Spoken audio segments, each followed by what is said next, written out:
Hai teman pemilih, apa kabar hari ini? Semoga selalu dalam keadaan sehat ya. Terima kasih sudah selalu mengikuti media sosial KPU Provinsi Jawa Tengah untuk mendapatkan informasi tentang pemilu dan seluruh tahapan pemilu 2024. Teman pemilih, untuk episode kali ini kita sudah hadirkan tamu yang tentunya kita nantikan informasi dan ilmu yang mungkin bisa bermanfaat untuk teman pemilih, dan beliau merupakan salah satu pimpinan di KPU Provinsi Jawa Tengah. Beliau adalah anggota KPU Provinsi Jawa Tengah dan langsung saja kita temuin beliau. Beliau adalah Bapak Muslim Aisa. Bapak, terima kasih sudah berkenan kembali hadir Iya, di podcast KPU Jateng. Apa oke. kabar Bapak hari ini? Baik dan alhamdulillah sehat walafiat sampai hari ini. Meskipun Alhamdulillah. tahapannya makin kesana makin padat Semakin ya. padat dan Bapak tentunya semakin banyak yang Iya, dilakukan oleh KPU Provinsi Jawa Tengah ya iya. Pak di Kita seperti hari 2024. ini tuh kerja multitasking, Mbak. Begitu. Karena pemilu makin dekat, Iya. kurang dari sebulan ya.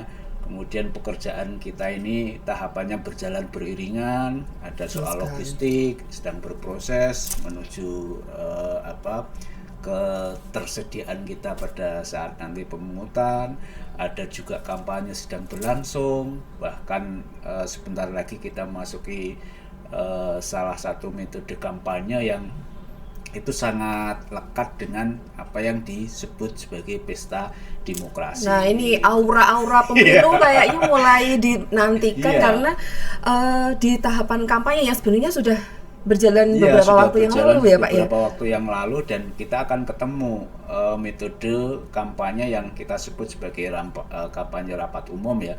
Betul. Kampanye rapat umum itu dulu dimaknai sebagian besar orang kita di pemilu itu ya kampanye terbuka. Kampanye di Betul. lapangan dengan para Menghadirkan banyak peserta orang yang datang banyak dan orang. identiknya ya Pak ya Iya, dengan identiknya banyak itu ada orang. orang pakai motor, kemudian jalan bareng. Maka ketika orang dulu memahami pesta demokrasi di dalam kampanye itu yang tampak meriah, yang tampak rame itu adalah di pelaksanaan kampanye, utamanya rapat umum Rapat itu yang umum. dulu istilahnya itu ya kampanye terbuka. Dan kita sedang mau memasuki itu. Jadi ya hari-hari ini kita kesibukan KPU kerja maraton, banyak tahapan harus kita siapkan. Tadi baru 2 ya, Iya. kampanye, kemudian logistik, masih ada lagi sosialisasi yang kita harus terus menerus karena Ya. makin kesana ini makin Makin padat. fokus kita, misalnya memastikan masyarakat tuh tahu tata cara nyoblos yang benar. Itu juga bagian yang harus kita gencarkan mengingat waktunya makin mepet. Kemudian yang tak kalah pentingnya adalah penyiapan tahapan yang paling krusial karena disitulah inti dari pemilu yang kita gelar, Betul yaitu adalah sekali, dan pemungutan. memasuki mendekati hari pemungutan suara yang semakin dekat ini Pak. Apa saja sih Pak yang sudah dilakukan oleh KPU Provinsi Jawa Tengah yang tadi Bapak sampaikan Iya, semakin fokus gitu. iya.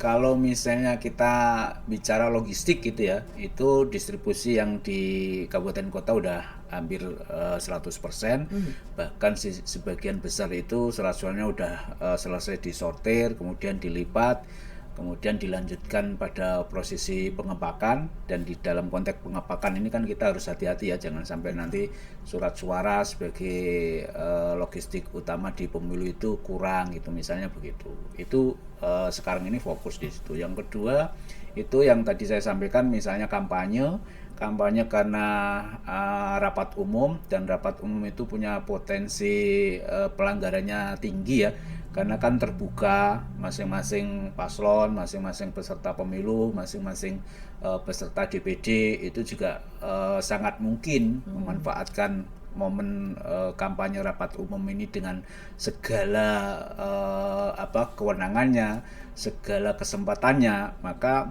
kita harus bicarakan, kita harus koordinasikan, diatur bagaimana jadwal kampanyenya nggak bentrok, nggak bertabrakan, kemudian juga tempatnya, karena soal tempat ini juga sesuatu yang saya kira sangat penting, karena ada tempat-tempat yang di lapangannya itu di berbagai kabupaten kota itu ada yang dinyatakan dilarang misalnya, atau juga ketika satu daerah memiliki banyak lapangan terbuka misalnya, itu juga kemudian ditentukan ini yang boleh, ini yang nggak boleh, dan itu juga tidak lepas dari yang KPU harus tetapkan. Itu soal tempat, soal jadwal, bahkan soal waktu. Karena ini kampanye rapat umum yang sifatnya terbuka, maka ada ketentuan kampanye hanya boleh dilakukan di antara jam 9 sampai pukul 18 misalnya. Itu tetap sudah harus dibatasi clear. termasuk dengan Ya, waktu, tempat, dan jadwal ini kan butuh kesepahaman, butuh kesepakatan supaya peserta pemilu itu, kalau kita di provinsi itu misalnya tim kampanye paslon ya, apakah mau menyelenggarakan sendiri atau hanya merupakan bagian dari penyelenggaraan kampanye paslon tingkat nasional misalnya, sementara yang partai politik yang di tingkat provinsi apakah juga bareng sama paslon yang didukungnya atau memiliki perencanaan sendiri. Belum lagi yang DPD di Jawa Tengah itu ada 11. dan semua itu Itu diatur harus oleh KPU Provinsi Jawa Tengah. Iya, diatur dan dimintakan kesepakatan. Kemudian kesepakatan ini yang paling penting juga harus linier dengan jadwal dan tempat yang telah disepakati di tingkat nasional. Nah, itu di kampanye itu kita siapkan itu. Kan tinggal beberapa hari aja, karena kampanye rapat umum itu bisa kita mulai pada tanggal 21 Januari besok hingga 21 hari ke depan sampai tanggal 10 Februari. Nah, itu tentunya kan saat yang dinanti. Meskipun kemarin-kemarin ada bukan beberapa lagi Pak, semua calon juga sudah mendekat ke pemilih, kemudian sudah ada beberapa partai politik juga semakin dekat ke pemilih, tapi kan gaung keramaiannya ini yang dinantikan. Memang kalau misalnya bicara kampanye ya, yang paling meriah yang bisa dilihat masyarakat hingga kini yang juga seperti kita misalnya kalau sedang berjalan-jalan gitu ya di luar, itu kan paling banter APK. Betul. Alat peraga kampanye yang dipasang di jalan-jalan. Kemudian kalau kita masuk lebih dalam lagi mungkin ketemu apa yang disebut bahan kampanye, karena itu bisa disebarkan di tempat umum. Atau kalau misalnya kita ketemu informasi di masyarakat, itu lebih banyak dilakukan dalam model kampanye tertutup, terbuka tapi terbatas gitu. Betul. Ya. Karena terbatas itu pesertanya yang memang dibatasi. Nah, sekarang ini kan kita akan ketemu kampanye yang di darat, itu kampanye terbuka di lapangan-lapangan terbuka yang pesertanya itu tidak dibatasi, hanya yang penting tempat lapangannya itu bisa menampung gitu ya. Sepanjang bisa menampung berarti peserta itu bisa hadir di situ yang sesuai dengan kapasitasnya. Itu yang di darat. Yang di udara juga mulai juga akan berjalan, yaitu kampanye dengan metode iklan di media. Jadi itu dua jenis metode kampanye yang waktunya diatur bareng. Jadi dia hanya boleh di 21 hari terakhir kampanye. Dan itu yang kita siapkan. Dan kebetulan tadi pagi kita udah ketemu teman-teman peserta pemilu ya, yang sudah bersepakat bahwa jadwal, kemudian tempat, juga waktu itu telah disepakati. Tinggal nanti kita menunggu Mbak Nunung ya, apakah partai-partai ini gitu ya, kemudian DPD ini benar merencanakan agenda-agenda kampanyenya secara rapat terbuka ini atau enggak. Mengingat tadi juga kita sesungguhnya berharap ya partai itu sudah tanggal 21 itu nanti saya kampanye di sini misalnya bersama dengan paslon ini misalnya. Itu kan kita belum dapatkan itu. Kecuali yang sudah kita dapatkan informasi dari KPU RI yang itu menyangkut kesepakatan yang sudah ada di pusat. Nah, kita tunggu aja proses yang terjadi di internal partai politik. Mungkin dalam 1-2 hari ke depan KPU sudah pasti akan menerbitkan SK jadwal itu, dan terkait SK ini jadwal. bisa dipedomi oleh siapapun, Ya. baik oleh partai peserta pemilu, kemudian tim kampanye paslon di tingkat provinsi dan DPD, juga tentu saja stakeholder yang ada ya. Stakeholder itu ya pasti pemerintah daerah, Pemprov, kemudian Polda, karena Polda juga nggak mungkin mengeluarkan STTP itu terhadap peserta pemilu yang mengagendakan kampanye di luar jadwalnya. Dan kalau Mbak Nunung masih ingat ya, di beberapa masyarakat kita atau di publikasi di media, istilah kampanye di luar jadwal. Betul. Itu mungkin akan makin terlihat gencar itu di kampanye metode rapat umum ini, karena jadwalnya memang diatur. Paslon ini harus kapan, betul, kemudian partai itu harus kapan sesuai jadwalnya. Kalau dia terlihat kampanye rapat umum nggak sesuai jadwal, tentunya berdasarkan SK ini ya Polres tidak akan memberi surat izin, misalnya STTP ini nggak diterbitkan. Partai juga begitu, pasti dia kalau mengikuti jadwal yang sudah ditentukan, dia nggak akan mengagendakan kampanye rapat umumnya ini di luar jadwal yang bersangkutan, sehingga para pihak pun bisa memahami itu. Untuk pelaksanaan kampanye dengan metode rapat umum ini, sebenarnya apa sih Pak yang harus disiapkan oleh peserta pemilu itu sendiri? Karena kan tentunya juga tadi yang disampaikan Bapak, tempat juga harus pasti, jadwal juga harus sesuai dengan ketentuan yang sudah disepakati dengan KPU. Nah, barangkali yang harus diselesaikan ini soal perencanaan ya, bagaimana partai itu merencanakan secara pasti, dan itu pasti mempertimbangkan banyak hal. Misalnya Jawa Tengah ini kebetulan 35 kabupaten. Partai atau paslon ketika menggunakan jadwal yang itu merupakan kesempatan paslon dan partai pengusung yang bersangkutan itu untuk jualan kampanye, dia harus berpikir soal di mana tempat yang tepat.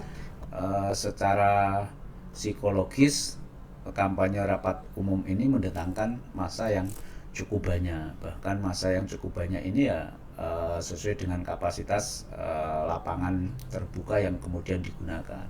Karena ini nggak mudah bagaimana mengorganisirnya, maka sesungguhnya peserta pemilu itu kalau memiliki perencanaan yang cukup bagus, itu bisa langsung menggunakan jadwalnya itu untuk bisa digunakan kepastiannya kampanye apa tidak. Dan itu yang kita dorong sesungguhnya kepada teman-teman partai, sehingga begitu tanggal 21 itu adalah jadwalnya partai tertentu, paslon tertentu atau DPD tertentu, maka itu sudah bisa digunakan. Tapi ya lagi-lagi peserta pemilu itu mungkin memikirkan banyak hal ya soal bagaimana itu dilaksanakan.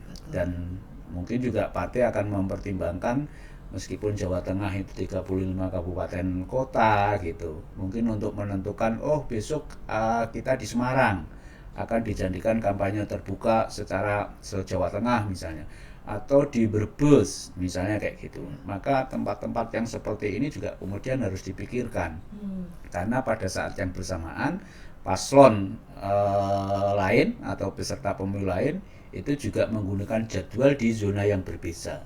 Misalnya Jawa Tengah ini zona A misalnya ya, kemudian Jawa Timur itu zona yang lain. Ketika Jawa Tengah digunakan paslon tertentu, maka di tanggal yang sama Jawa Timur atau Jawa Barat atau bahkan DIY, daerah-daerah provinsi yang dekat Jawa Tengah, itu kan juga bisa digunakan sebagai kampanye oleh paslon lain. Nah, di titik inilah mungkin partai juga akan mempertimbangkan supaya nggak terjadi tumpukan para pendukung, para peserta pemilu yang peserta kampanye yang akan hadir, dan juga ini bagian yang dipikir oleh pihak keamanan supaya nggak terjadi proses yang nanti bertemu sehingga potensi bentrokannya itu tinggi gitu. Nah, di titik ini partai mungkin mempertimbangkan apakah nanti di jadwalnya itu dilakukan rapat terbuka apa enggak, rapat umum apa enggak. Dan yang tak kalah pentingnya, karena ini nasional ya, Misalnya Jawa Tengah karena calon yang namanya calon presiden itu ada di tingkat nasional, tentu saja ada koordinasi yang dilakukan oleh teman-teman partai peserta pemilu. Bisa jadi Jawa Tengah itu akan menjadi direncanakan menjadi kampanyenya paslon tingkat nasional, paslon yang ada di nasional datang ke Jawa Tengah. Mungkin koordinasi inilah yang membutuhkan waktu. Tapi lebih dari itu kita berharap aja supaya dalam waktu dekat ini teman-teman peserta pemilu, baik itu tim kampanye paslon, presiden, wakil presiden maupun partai politik yang menjadi bagian dari pendukungnya, kemudian DPD itu sudah kelar di dalam proses perencanaan ini. Sehingga ya Mbak Nunung ya tanggal 21 itu kita udah tahu, oh besok ada kampanye rapat umum di sini di wilayah Jawa Tengah. Jawa Tengah dan tentunya ini melibatkan masyarakat langsung ya Pak, langsung kampanye. Ya, justru kampanye itu kan memang satu tahapan pemilu yang mempertemukan langsung. Betul. Antara masyarakat pemilih kemudian dengan yang dipilihnya. Kalau itu menyangkut pemilu presiden, berarti calon presiden yang akan dipilih kemudian bertemu langsung dengan masyarakat yang nanti menjadi peserta kampanyenya. Begitu juga partai politik gitu ya, karena partai politik itu juga kampanye presiden, kampanye legislatif baik RI, kemudian provinsi hingga kabupaten. Itu juga ini kesempatan yang bagus juga untuk mempertemukan langsung, dan yang lebih penting ini sifatnya masih berbeda dengan metode-metode kampanye lain, misalnya itu pertemuan terbatas yang itu dibatasi di dalam gedung dengan kapasitas atau jumlah peserta tertentu misalnya, kemudian kampanye terbuka tapi terbatas sesuai dengan kapasitas misalnya, karena itu diatur berbeda antara tingkat provinsi dan tingkat nasional, bahkan tingkat kabupaten itu yang secara psikologis berbeda nuansanya dengan kampanye dengan metode rapat umum. Tentunya euforianya pemilih itu akan lebih, atau bahkan ada semacam dorongan psikologis gitu ya, untuk menampilkan dukungan yang seolah-olah ya inilah kami yang didukung lebih banyak itu. Dan saya kira secara psikologis itu masyarakat akan melihat situasi itu di pelaksanaan kampanye rapat umum ini. Nah, terkait dengan ketemunya pemilih dengan para calon, baik calon presiden maupun wakil presiden dan calon legislatif yang saat ini sedang berkompetisi, mengumpulkan suara begitu, menarik para pemilih ini. Meskipun sesungguhnya kalau paslon itu ya sudah ada debat, tapi kan debat itu nggak semua orang bisa melihat secara langsung hadir pada saat debat itu dilakukan. Dan sampai hari ini kita sudah menjalani itu ya. Tapi kalau ini kampanye rapat umum yang sifatnya terbuka kan bisa ketemu langsung. Kalau kebetulan Jawa Tengah dijadikan tempat oleh peserta pemilu tingkat nasional, berikut 2 jenis pemilu, bahkan bisa hanya 2 jenis karena presiden, provinsi, kabupaten, kota yang ditempati gitu ya, ada di dalam satu tempat. Ini kan akan ketemu semua calon-calon di daerah itu, di dapil itu, kemudian paslon yang hadir di Jawa Tengah akan ketemu masyarakat dan pemilih yang hadir untuk melihat secara langsung calon-calon yang nanti dipilihnya. Itu suasananya akan berbeda dengan metode kampanye yang lain. Itu Mbak. Bertemunya tadi banyak pemilihan dengan para pemilih langsung begitu. Bagaimana sih Pak KPU Provinsi Jawa Tengah melihat potensi permasalahan yang ada di masyarakat nih Pak? Iya, yang paling penting ini ya, KPU ya. Satu, jadwalnya sudah dibuat, kemudian juga tempat-tempatnya juga sudah dibuat, mana yang boleh, mana yang kemudian nggak boleh, dan ini di 35 kabupaten kota itu juga ada semua. Maka satu yang harus diantisipasi menjadi bagian bagian yang mungkin muncul ya, masalah teknis bahkan masalah hukum di kampanye ini ya, satu misalnya jangan sampai terjadi bentrokan antar pendukung. Dan itu beberapa hari terakhir ini kan pihak kepolisian juga sudah gencar ya untuk menggelar operasi motor-motor yang knalpotnya tidak standar gitu. Saya kira itu menjadi menarik karena itu kalau itu diarahkan ke aktivitas kampanye khususnya rapat umum itu kan nanti ada kecenderungan ke situ. Nah, apa yang dilakukan pihak kepolisian saya kira itu bagian dari antisipasi yang supaya nanti nggak ada situasi yang seperti itu di kampanye rapat umum ini. Dulu ada larangan secara tegas bahwa menghadiri kampanye rapat umum itu dilarang konvoy gitu ya. Mungkin di ketentuan sekarang tidak secara tegas itu dilarang, tetapi kan ada aturan-aturan di luar ketentuan regulasi pemilu yang mengatur itu. Dan KPU itu ya meskipun nggak diatur tapi itu tetap harus dilakukan. Misalnya tertib lalu lintas, yang datang itu harus pakai helm misalnya meskipun pakai kendaraan. Kemudian tadi knalpot yang standar itu kan bagian dari tertib lalu lintas. Kemudian ada bahasa yang saya kira itu menjadi penting, proses pelaksanaan kampanye rapat umum yang punya potensi besar berkaitan dengan soal ketertiban umum, maka itu yang harus dijaga. Dan disinilah upaya KPU dengan menyepakati jadwal, kemudian memutuskan tempatnya di mana aja sampai kepada waktu yang diatur. Kenapa harus sampai jam 18? Karena jam 18 itu kan waktu kita sudah berganti beranjak malam hari.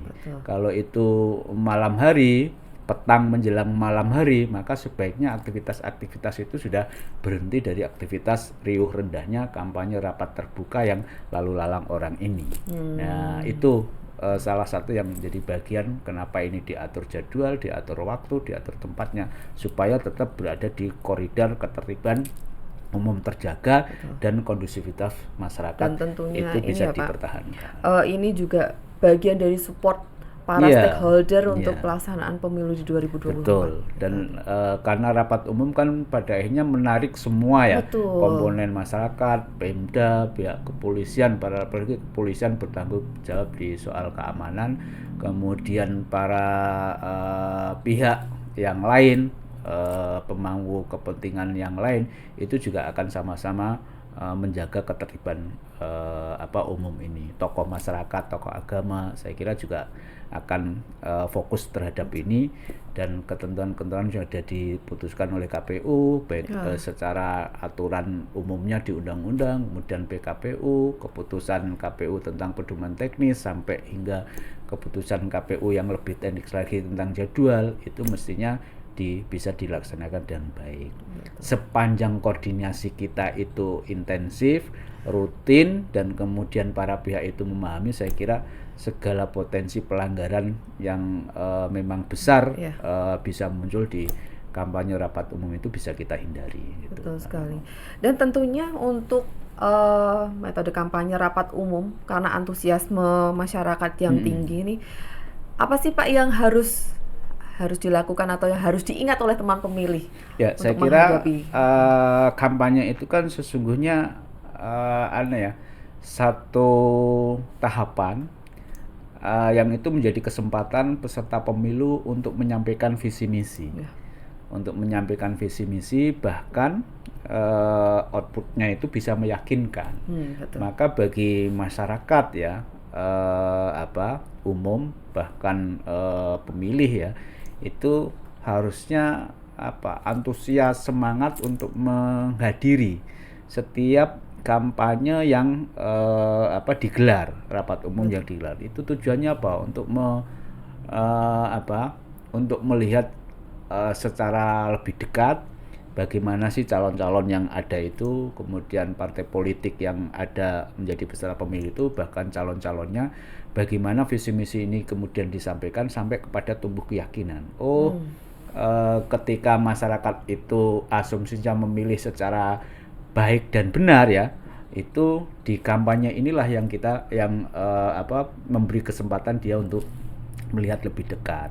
Dulu ya Mbak Nunung ya, itu kan dorongan kepada masyarakat, kepada pemilih itu kan, yuk kalau mau memilih yang benar, lihat rekam jejaknya, lihat program-programnya, visi misinya membangun Indonesia 5 tahun ke depan ini apa, partai apa yang mau melakukan program-program yang digendaki masyarakat, misalnya calonnya bagaimana, itu kan memang difasilitasi di tahapan kampanye ini. Dan ketika rapat umum itu menjadi tempat bertemunya secara langsung antara pemilih dengan yang dipilih, maka yang menjadi fokus itu adalah apa yang disampaikan. Sehingga sampai pada satu keyakinan, paslon ini kita pilih, partai ini kita pilih, kemudian calon ini kita pilih, calon DPD ini kita pilih, itu karena berangkat dari informasi yang diterima memadai. Kemudian ada pikiran, ternyata antara peserta pemilu ini, paslon ini, kemudian DPD ini, itu yang lebih baik ini. Bahkan mungkin sampai ke pendekatan hati gitu ya, kecocokan gitu ya. Betul. Kalau kita sama Mbak Nunung itu istilahnya terbangun chemistry misalnya. Sampai kepada saat, sampai kepada situasi psikologis itu, sehingga ketika menentukan pilihan di bilik suara itu ada keyakinan yang maksimal. Maka kalau besok 14 Februari itu kan sesungguhnya adalah memilih orang yang secara keyakinan ini sempurna menjadi pilihan yang tepat. Betul. Ibarat memilih jodoh itu kan gitu ya, ada chemistry, ada kasih sayang gitu. Nah, momentum memilih di hari pemungutan suara itu adalah momentum menentukan jodohnya, menentukan pilihannya, seperti menentukan jodoh kita dengan pasangan yang kita pilih misalnya. Betul gitu sekali. Dan jangan lupa karena 14 Februari itu kan dari Valentine, dari kasih sayang. Identiknya ya Pak sudah. Jadi harusnya besok itu dengan rangkaian yang ada ini, kemudian ditambah momentum bertemunya peserta pemilu yang dipilih dengan yang memilih. Betul. Maka sesungguhnya itu adalah bertemunya jodoh yang nanti dieksekusi dilaksanakan pada 14 Februari itu. Dan tentunya tetap berjalan damai karena kita pengennya kan pemilu tetap ini ya Pak, baik-baik saja, tetap ada kebaikan di baliknya. Saya itu malah pikirannya ya, memilih itu harus dengan bahagia gitu ya. Kan betul, kita harus maknai memang pemilu itu menjadi momentum terpenting ya, untuk menghasilkan pemimpin yang akan melanjutkan proses pembangunan di negeri ini. Bahkan kalau itu dikaitkan dengan kesejahteraan, maka momentum pemilu itu adalah untuk mewujudkan kesejahteraan itu. Tetapi kan kita harus akui bahwa pemilu itu peristiwa yang rutin 5 tahunan dan panjang prosesnya. Itu artinya apa? Meskipun ini terpenting, jadi bagian penting proses bernegara kita, tetapi karena ini prosesnya rutin, seolah kita harus mengatakan pemilu sudah pernah gitu ya, sehingga ketika mengekspresikan itu nggak perlu ada situasi yang tegang, tidak ada situasi yang harus kayak gimana gitu. Ya udah, menyoblos atau menentukan pilihannya dengan bahagia. Dan pemilu 2024 punya kapasitas, punya sarana semua untuk mengekspresikan pilihannya dengan bahagia. Jadi 14 Februari itu adalah pemilu yang seharusnya menggembirakan, membahagiakan. Betul sekali. Dan tentunya kembali ke tujuan bahwa kehidupan bernegara akan lebih baik melalui pemilu ini. Sih, Pak? Iya, betul sekali. Karena kalaupun kita misalnya kurang bahagia, kan ada momentum untuk meningkatkan kebahagiaan.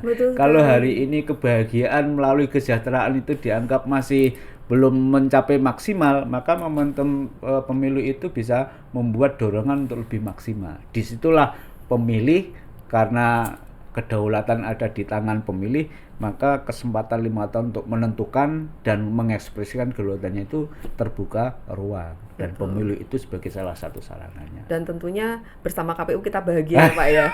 Kalau itu jelas ya Pak ya. Ya, karena kan jangan KPU sampai sebagai penyelenggara ya Pak ya. Penyelenggara yang melayani, mengurusi, itu harus bahagia agar yang dilayani, yang diurusi itu juga bahagia.